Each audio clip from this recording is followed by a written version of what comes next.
Supporters, fans de l'OL, bonjour à toutes, bonjour à tous. Bienvenue sur ma chaîne OL. Quel plaisir de vous retrouver pour cette nouvelle vidéo co-orchestrée, animée par le sublissime, le délicieux, le sucré Jeff Tuche. Sans le, pour rappel, je vous ai mis une petite musique d'ambiance, là, Francky Vincent, ah ouais, tranquille, bouge Simone, ça fait du bien. Danser, c'est refuser de mourir. Allez, on est là pour l'avant-match OL Prague, 4e journée de Ligue Europa, ainsi qu'un petit bilan du mois d'octobre. Je vais pousser une gueulante à la fin. Ah, poussez-vous devant, foutez-moi le camp là, attention, ah, ça va tomber là. Ah, il y en a qui m'emmerdent. Ah ouais, ça commence à me faire chier. Ok, petit rappel, Francky Vincent, on se déhanche.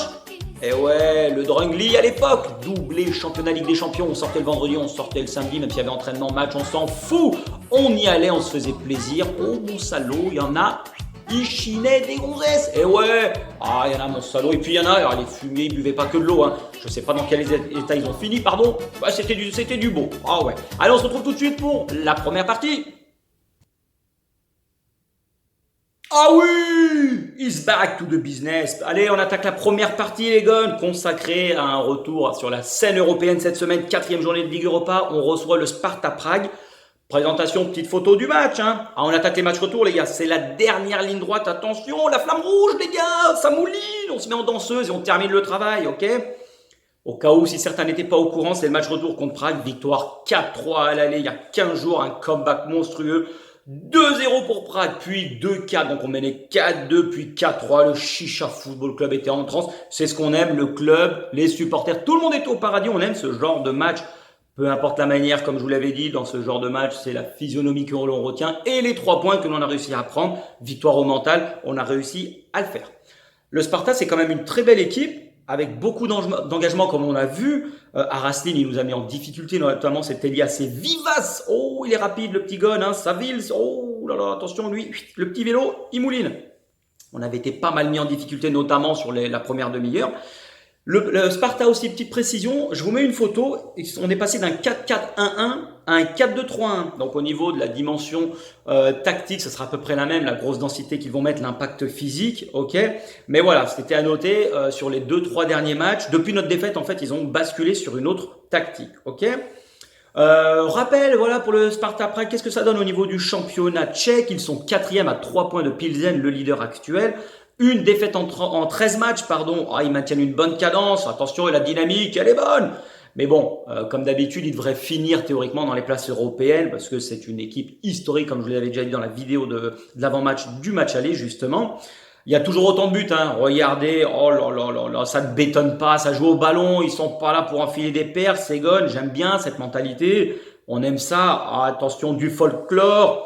Un casse-dalle, on file à la buvette et on l'écroule. Bam! Ah ouais, on retourne la buvette, il n'y a que ça de vrai. J'adore cette sensation, putain, quand tu vois le mec sous le... Oh, il gâteau, on s'en fout. Sur le match de jeudi, attention, je ne me trompe pas. Bon, là, les goals, la victoire, elle est importante, j'ai envie de vous dire, pour assurer la première place qualificative en 8e de finale de Ligue Europa. Parce que pour rappel, s'il y en a, ils ne sont pas au courant, le deuxième n'est pas automatiquement qualifié. Il jouera un match de barrage, on va dire un 16e de finale contre les reversés de la Champions pour accéder au 8e de finale. Donc, victoire importante, même un nul à la limite, j'ai envie de vous dire, nous assurerait cette première place. Mais voilà, là, sur le match de demain, enfin de jeudi, pardon, il faut qu'on aille chercher les 3 points pour se rassurer aussi, pour relancer, continuer sur cette bonne dynamique parce que mine de rien, on enchaîne les victoires, ok ? Ce sera l'occasion aussi, je pense, de faire un peu tourner. Peter, il est un peu assez rigide, comme on le sait, mais vraiment donner du temps de jeu à certains parce que peut-être qu'ils le méritent et d'autres sont en méforme, à contrario. Il faut reposer les cadres parce que là, on attaque du concret. Hein. Vous verrez un peu plus tard. Ok. On sait que Peter Alaoui, c'est pas un adepte du turnover, mais là, ça serait l'occasion de le faire parce qu'on voit que ça commence à péter. Hein. Boateng, Dubois, alors ça a l'air moins grave que prévu, mais bon, à un moment donné, tu tires sur la corde, ça va péter. Hein. Attention, attention, les guibolles, elles sont quand même assez fragiles. Ménagez votre monture si vous voulez voyager loin. Ok. Par contre, il faudra mettre la même volonté, les gars, même engagement. Donc, pas s'endormir. Hein. Attention, on démarre tambour battant, on attaque, on les tue dans l'œuf, ok.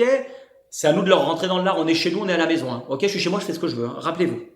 Le match aller doit nous servir de leçon, les gars. Ça a été une équipe rugueuse qui a mis de l'impact physique, de l'engagement. Faut pas hésiter, nous, à faire le contre-pressing que l'on fait depuis le début, qui fait partie de la physionomie du coach, pardon, je gâtouille. Exercer un pressing haut, ok? Faudra qu'on réponde aussi bien tactiquement que techniquement sur l'engagement, le physique qui va être attendu par cette équipe de Prague. Au niveau de la compo, bon, Peter, écoute-moi. Ouvre tes oreilles, regarde, je décolle, recolle, décolle. Bam! C'est important de faire tourner parce que là, on a enchaîné l'ange, ça a été compliqué. Il y a un gros match à Rennes, hein, ils sont juste devant nous, ils sont 5e, donc là, faut faire tourner, c'est important. Moi, je mettrais Vercoute dans les cages, allez, relance-le, oh, purée, soyons fous, merde, et puis de toute façon, Lopez, il a fait un tellement mauvais match contre Lens, qu'il faudrait mettre et donner sa chance à Vercoute, ok? Non, blague à part, allez, Anto dans les cages, parce que les 3 points, c'est pour toi face à Lens, je te l'ai dit. Alors, Dubois, alors, Malo Gusto est suspendu déjà. Dubois, il est pas blessé, il est blessé, on sait pas, ça patoche, ça gâtouille complet. Moi perso, je le mettrai pas. Prenez pas de risque parce qu'il va se péter pour de bon, même si c'est un adepte des blessures fictives, hein, le gun. Allez, écoutez, je mettrai Emerson dans un couloir et Enrique de l'autre, même si on sait que les gauchers, ils ont que un pied gauche, jamais un pied droit, mais je pense qu'il faudrait partir sur ça ou décaler un mec de l'axe sur le côté. Mais voilà, écoutez, pour la défense, j'ai un peu de mal parce que Dubois, je pense qu'il va le mettre au fond, c'est sûr, mais moi, je le ferai pas. Voilà. Après, au niveau de la charnière centrale, je repartirai sur Denayer, Diomandé. Boateng, il a besoin de repos parce qu'on voit, il finit jamais les matchs. Donc là, un peu de repos, ça lui fera pas de mal. On aura besoin de lui dimanche contre Rennes. Et puis, Diomandé, j'aimerais bien le revoir parce qu'il restait sur des très bons matchs, notamment contre Saint-Etienne. Faudrait le revoir un peu parce que voilà, lui redonner sa chance, il le mérite. C'est un bon gars, j'imagine, même s'il me faisait un peu flipper. Je disais que c'était un Diakabi Mouktar, hein, pour ceux qui se rappellent, 2.0. Mais il est quand même un peu plus costaud, je pense, un peu plus régulier que ce mec. En milieu récupérateur, je laisserai Cacré parce que Cacré, il tient les matchs physiquement, il a un sacré coffre, il a été un peu en dedans, je trouve, face à Lens. Et je mettrai Thiago Mendes, il a fait une très belle entrée, il a bien stabilisé le milieu. Et puis sur un match contre Prague où il va falloir un peu bétonner, dans le 4-2-3-1, je pense que là, on a besoin d'un mec à vocation vraiment défensive. Vous voyez, un mec qui va rester en place et Thiago Mendes fera parfaitement l'affaire. Au niveau de la ligne offensive, moi je mettrais Cherki d'un côté parce qu'il faut lui donner la chance. Oh, l'arc-en-ciel, c'est pour ça que je t'avais mis 8 dans les notes. Oh, il l'a fumé. Oh, tu l'as humilié. Il a fini avec le slip au sol plein de merde. Ah ouais, attention. Ah ouais, parce que Big Shaq, en gros, tu te touches la nouille, hein, depuis le début. Donc moi, je donnerais de la chance à Cherki. Awar en 10 parce que c'est excellent. Toko, t'es indispensable de toute façon en ce moment. Et puis Paqueta, 55 minutes pour Lucas, pas plus. Après, tu le sors. Hein. Ah ouais, faut pas exagérer. Tu lances Islam parce qu'il faut lui donner du temps de jeu. Mais voilà pour la compo que je mettrais. Lucas, soit à l'heure. Hein. Attention, la causerie, c'est extrêmement important. Ma vidéo, tu la regardes un peu plus tard ou avant, pendant que tu vas aux toilettes, fais ce que tu veux, pendant la douche. Mais loupe pas la causerie, tu vas finir sur le banc. Bah ouais, arrête tes conneries. Oh merde, hein. Au niveau du prono, Jeff Tuch, il voit 2-0, bam, but de Paqueta et Awar. Le joueur à suivre, c'est Awar parce qu'en ce moment, en 10, il est magistral, c'est un peu son meilleur poste. Et il a priori franchi un cap parce qu'il s'est entouré d'un préparateur physique. Voilà que je travaille le physique, la vitesse, l'explosivité, la technique. Il fait des séances, il multiplie les séances devant le but pour la finition, on va dire. Et en plus de ça, il arrive en premier, il part en dernier. C'est ça que je te demande, Gon. Bravo à toi, c'est excellent. C'est ça, mon Gon. Le haut niveau, c'est ce qu'on te demande. Objectif, il l'a dit, hein, World Cup au Qatar l'année prochaine. 3 buts en 4 matchs sur les derniers matchs, justement. C'est excellent, continue. Bravo à toi, Gon. Et puis, une petite parenthèse, là, l'UEFA, vous nous emmerdez avec vos matchs à 18h45. Ça va boucher la rocade. Il y en a qui sortent du taf. Faut aller chercher les pilons, même si les vacances scolaires. Vous emmerdez tout le monde. Mettez des matchs à 21h. Ça fera plaisir à ceux qui souhaitent regarder en buvant leur petit potage le soir. Allez, on attaque tout de suite le bilan du mois d'octobre après cette page de pub de réclame. Bam, il est là, Jeff Tuch, toujours. Hein. Bam! Oh, l'explosion. Oh, magnifique. Allez, de retour pour cette deuxième partie, on enchaîne. Photo des matchs joués du mois d'octobre. Bilan, 3 victoires, 1 nul, 1 défaite, Ligue Europa compris. En championnat, on a pris 7 points sur 12, c'est quand même une bonne moyenne. Après, malheureusement, on a perdu ces 5 points dans les 10 dernières minutes, comme vous le savez, à Saint-Etienne en tout début de mois. Et à la fin du mois, bim, bam.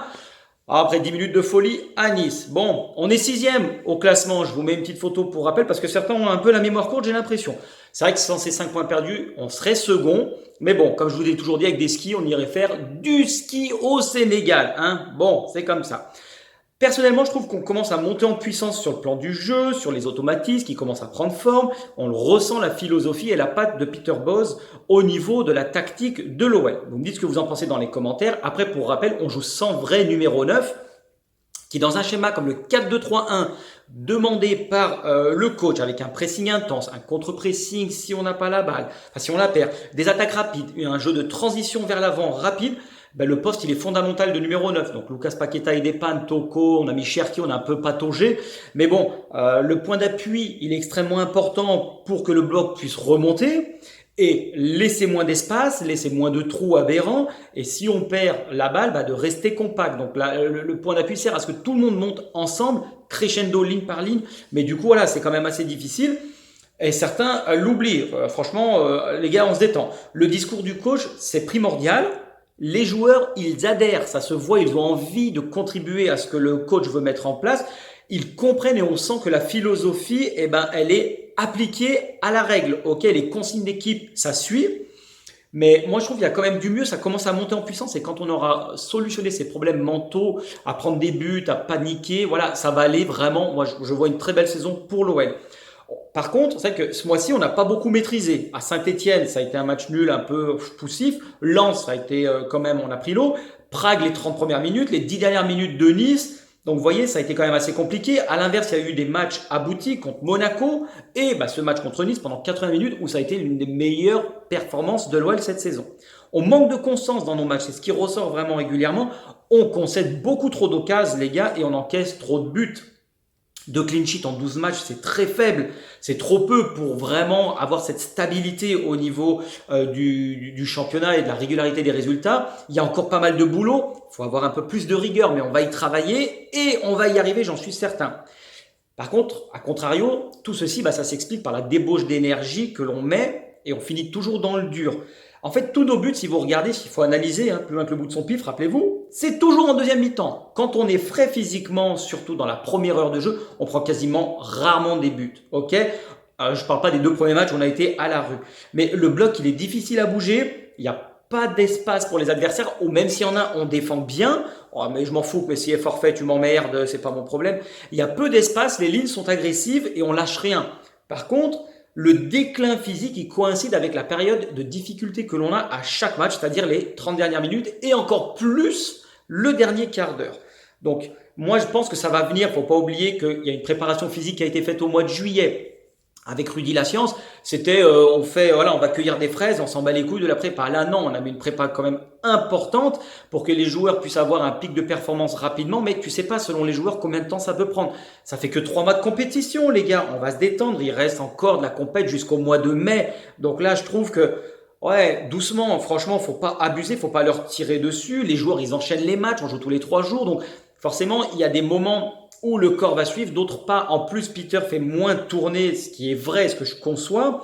Mais il y a des raisons qui expliquent, mais je pense qu'on est sur la bonne voie. Ne l'oubliez pas, les gars. Les joueurs n'ont jamais été habitués à faire autant de travail, donc doucement. Moi, je suis satisfait car on voit que l'entraîneur, les mecs, les dirigeants, tout le monde, le navire ou l'institution vraiment tire dans le même sens. C'est ce que je veux dire. Donc, c'est pas maintenant qu'il faut aller critiquer le coach. On peut pas tout maîtriser sur 10 mois de compétition, les gars. Personne l'a fait. Faut arrêter. Arrêtez les conneries un peu. Oh les gars, un jour on joue mal, c'est la faute de ci, l'autre jour le coach c'est une banane. Arrêtez hein. Ah vous arrêtez vous, je vous le dis, vous Voilà, arrêtez hein. c'est tout ce que j'avais à vous dire. Donc pourquoi vous voulez toujours, moi c'est ça, c'est mon coup de gueule. Les Français sont des veaux. Ah ouais, vous êtes toujours là à geindre toute la journée, à râler, c'est chiant. À un moment donné, qu'est-ce que vous voulez? Sincèrement, dites-le moi parce que j'arrive pas à comprendre. On passe pour des guignols, l'entraîneur ci, l'entraîneur ça, à un moment stop, ok? Donc on joue pas bien. L'année dernière avec Rudy, c'était de la merde. On fait le demi-finale de Ligue des Champions lors de Final 8, c'est le bordel. Il est nul, c'est une pipe, c'est un tocard. Aujourd'hui, Bose, on joue mal, c'est une banane, c'est un naze. Non mais franchement, vous voulez quoi les gars? Arrêtez, on passe pour des guignols. Moi, je suis navré, non. C'est absolument faux les supporters. Vous avez la mémoire courte en cette année en disant qu'on joue mal, qu'on est ci, qu'on est ça. Oh les gars, de une, ce que vous dites, on devrait être classé 20e, je sais pas, vous écoutez, on est 6e, regardez le classement, on est à 4 points de la 2e place, avec toute la merde qu'on a faite, on est qu'à 4 points du podium. Donc il reste encore 26 matchs, les gars, détendez-vous, je suis absolument pas d'accord. L'équipe joue très bien, on est l'une des équipes les plus attractives, les plus séduisantes depuis le début du championnat. Il faudrait être aveugle pour dire le contraire, il y a du spectacle, il y a des buts, ouais, tout n'est pas parfait, tout n'est pas rose, mais franchement, à vous écouter, on dirait qu'on est relégable. Arrêtez vos conneries, vous m'emmerdez là. Clermont, 80 minutes de foot, regardez le but de Paqueta sur l'action avec Guimaraes. Après, vous m'en direz des nouvelles. Arrêtez de me prendre pour un con. Strasbourg, ça a été maîtrisé. Paris, maîtrisé. 3, la deuxième mi-temps, elle est fantastique. Monaco, maîtrisé. Nice, 80 minutes, exceptionnel. Arrêtez de me dire qu'on joue mal et que si à critiquer. Franchement, sur les réseaux, tout ce que je lis, c'est affligeant. Oh les gars, on en arrive même à siffler samedi et sur des actions parce que l'OL, dès qu'on récupère la balle, on est à 30 mètres du but parce qu'on est acculé, on a décidé de défendre. Les mecs, ils sifflent parce qu'on part pas à l'abordage. Oh, réfléchissez. J'ai l'impression qu'il y en a, ils ont jamais joué au ballon de leur vie. Franchement, je suis pas d'accord. La méthode Boz, elle prend du temps, mais elle est en train de s'installer, les gars. On voit la différence. Silvino, il est arrivé l'année passée, c'était n'importe quoi, ou c'était il y a 2 ans.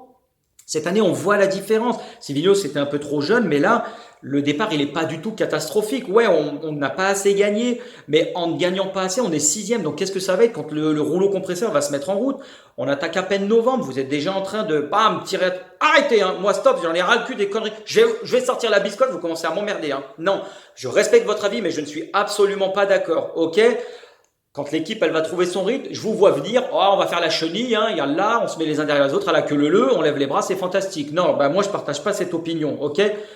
Quand ça va bien, il faut le dire, quand ça va mal, il faut le dire, mais il faut pas, c'est pas tout est mal. Non, arrêtez les conneries, je suis vraiment pas d'accord avec ça. C'est pas une bonne mentalité, les gars. Là, non, je suis vraiment pas d'accord. Et c'est pas comme ça qu'on va tirer l'équipe vers le haut. Personnellement, je suis fier de vous parce que vous me donnez plaisir cette saison, ça faisait longtemps. On est sur la bonne voie, on va continuer, lâchez pas mentalement parce que c'est dans la caboche que ça va se passer. Et écoutez pas tout ce qui se dit parce que franchement, je suis pas du tout d'accord et ça m'emmerde, ok? Je vous le dis, Jeff Tuch, face caméra, vous m'emmerdez, ok? Ça dégage. Dehors, je veux pas de la critique alors qu'on joue très bien et qu'on est bien positionné même si on aurait pu mieux faire, ok? Voilà, c'est tout pour aujourd'hui. Vous me dites ce que vous en pensez dans les commentaires. Un grand merci à toutes, un grand merci à tous comme d'habitude. Le match, c'est jeudi. On se retrouvera également parce qu'on va enchaîner. Là, il y a Rennes, ça part dans tous les sens. Et puis après, je vous mettrai le calendrier du mois de novembre parce que ça va être coton. Hein. Faudra jouer serré. On serre les miches. Position PLS, rappelez-vous. Ok? Allez, passez une belle journée. Profitez du soleil parce que les nuages et le mauvais temps arrivent. Allez, tchuss les gars, faut être fort dans la vie parce qu'elle ne vous fera pas de cadeaux. Tchuss les gars.